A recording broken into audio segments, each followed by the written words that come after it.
Hey YouTube, Kira Twig here, bringing you guys my Lancer Frog deck profile for April 2014.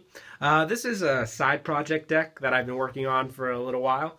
After I saw a couple deck profiles, the deck did interest me. I like the whole play style, so I thought I'd give you guys my own version of the deck. So we'll go ahead and get started. For the frogs, I run 3 Swap Frog, pretty much standard for the deck. He sets up the graveyard plays, getting all the different types of frogs into the graveyard, so you can get off a bunch of your banish effects for Sea Lancer. 3 dupe frogs, once again, just graveyard setup. When it is sent from the field to the graveyard, you can add 1 frog monster except dupe frog or frog the jam from your deck or graveyard to your hand. What I like about it is with Sea Lancer, this card and Poison Draw Frog don't specify from the monster card zone, so when they're equipped from Sea Lancer, you can get off the effects that method, which is really the whole basis of the deck. That was something that was in the TCG not translated correctly, so when they're sent from the spell and trap card zone because of Sea Lancer to the graveyard, you can still get off their search effects and add cards, which I think is really nice. It's the whole basis of the deck. I also run 3 Ronin Totem. Not a frog monster, but his effect is really good. He really gets off your Xyz summons for rank 2s. This card is free as Death Frog while face up on the field. You can remove from play 1 frog monster in your graveyard except Frog the Jam to special summon this card from your graveyard. This card cannot be used as a Synchro Hero monster, which is okay because you're going to be using it as your Xyz summons. And he also banishes the frog cards, so you can set up for Sea Lancer, since Sea Lancer brings back the banished cards and equips it to him when you have him on the field. Plus 2 Treeborn Frog. You don't run any back row in this deck really, so you can pretty much get this guy off every turn for your tribute summons. 1 Poison Draw Frog. I feel 1 is really all you need. Don't have to worry about it being banished because you want it to be banished to be able to equip it. Like I said, when he's equipped to Sea Lancer, he's just the draw power. I also run 3 Sea Lancer. This is the main card of the deck. You could target any of your banished fish, sea serpent, or aqua type monsters, equip them to this card. It can only be used once while this card is face up on the field. If this card would be destroyed, you can get rid of one of the equipped cards. So after you get a bunch of the frogs banished, you can use his effect to bring them back, equip them in the spell and trap card zone to him, and every time he would be destroyed, you can get rid of one of the frogs instead. So if you use Poison Draw Frog, get rid of it that way, you can get a draw off, or Dupe Frog can get a search off. Very easy to pull off. You'll have the gotchis on the field if you Xyz summon into them with the Ronin Totem. Have all these cards banished and ready to go, and you could pretty much just stall out until you get your plays ready with Sea Lancer, which is the main purpose of the deck. I also run 3 Battle Fader just for stall. Like I said, no back row in this deck, so Battle Fader really helps just to stall out against plays. 1 Mother Grizzly. Like I said, she is good because when she's destroyed, you can even special summon the Sea Lancer, since Sea Lancer only has 1,300 attack points.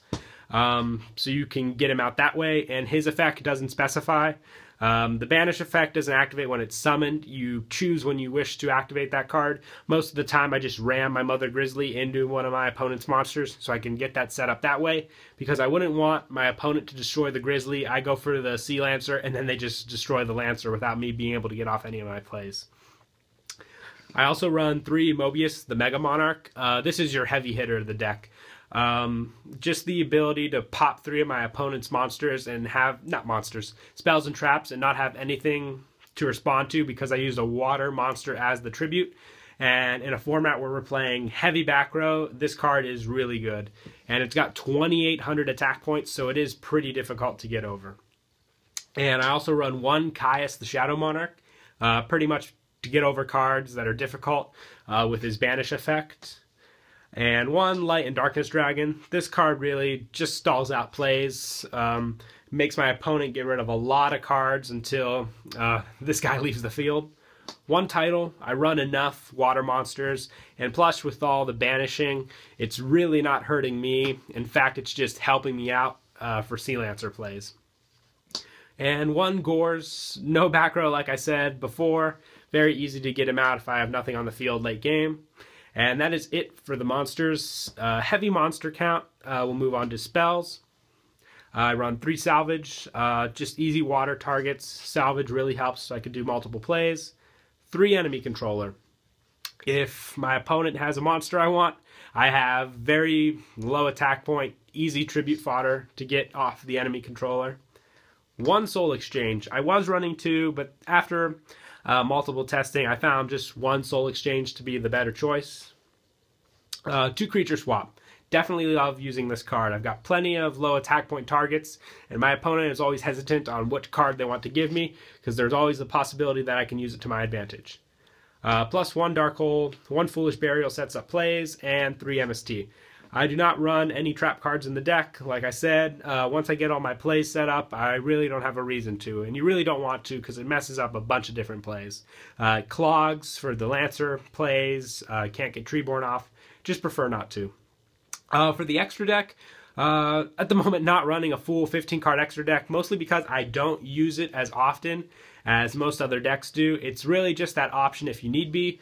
3 Gotchi Gotchi, it's the main target that you go into with your Exceeds. Just get as many Gotchis out as you can on the field, build a wall, and stall. 1 Digusto Phoenix, just for extra plays. 2 Herald of Pure Light, sets up just hand consistency, helps me get other cards back to my hand that I could use that are better off than what I have in my hand. 1 Dark Mist to get over heavy monsters, high attack point monsters. 1 Armored Kappa, just use it a couple times, it's a really good card. 2 Ghost Trick Dullahans. I like the option of a Gale in my deck, which is why I like running these 2. With Battle Fader and Treeborn Frog, it's very easy to get this card out. Same for 1 Slacker Magician. And 1 Downer Magician. This card would be so much better if it didn't specify main phase 2, but I still love her piercing ability. She's really good in the deck. And yeah, that's pretty much it for the deck profile. Hope you guys enjoyed. Don't forget to like and subscribe, and Kira Twig out.